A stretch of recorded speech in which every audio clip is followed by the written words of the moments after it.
After over 25,000 surveys and years of working with organizations to transform employee engagement, here's what we've seen over and over.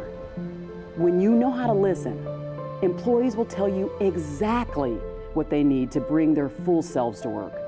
When they feel seen, heard, and valued, they will do whatever it takes to help the organization be successful.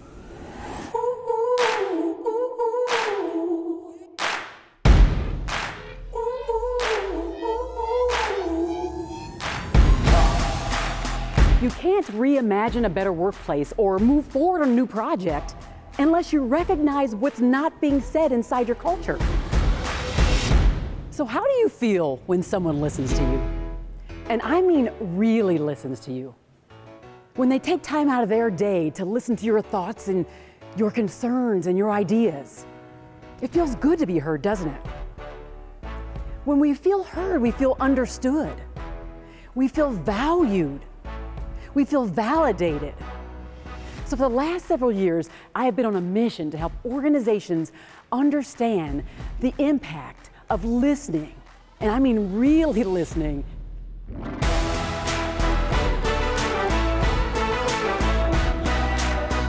Some years ago, I worked at an organization where I led customer experience, and I loved my job. And one day I got the news. They were going to be merging our company with 4 others. Now, I'm sure you could imagine what that brought up. Mistrust, anxiety, and fear. There was a lack of communication that was going on all around, and no one knew what was going on. And so I had gone to the head of HR and I said, you know what, we have got to do something about employee engagement, something about our culture. It's going downhill fast. And she said, you know, you're right. You go do that. I'm like, I'm in customer experience. So I took her up on it and I created an employee engagement council, inviting people who were from the other companies who I thought might be open and receptive to being around the table, trying to get to the bottom of what would make this merger a success. But it needed everyone. And the leadership team, they looked outside. They didn't get it. They didn't get that there were people right there, 5 companies, ready and willing to give them all they needed to know to make this merger a success. But they didn't know how to listen. So how do we do it? How do we get there? Well, there's a process. The first thing we have to do is that we have to recognize what's not being said.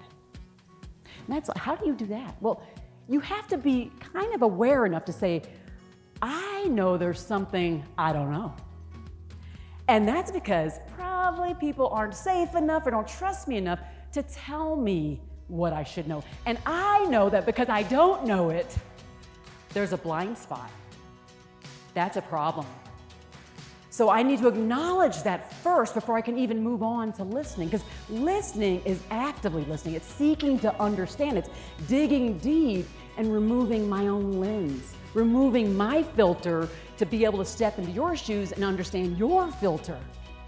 So we got to get there first, and then we seek to understand, and then we actually listen.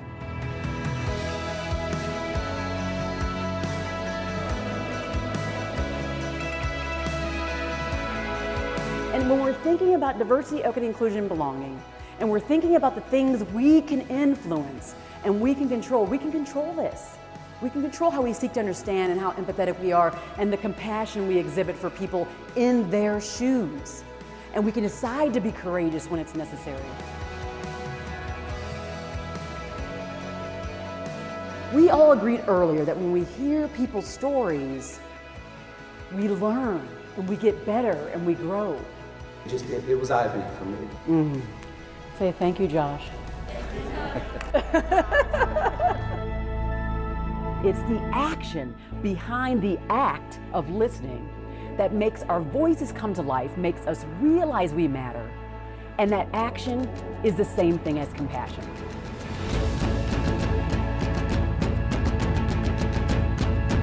You can own your part in this process, and you can use it to ensure that those that are in your presence feel listened to, feel valued, feel validated.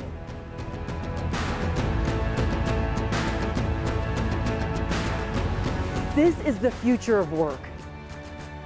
When you invest in your people, they invest back into you.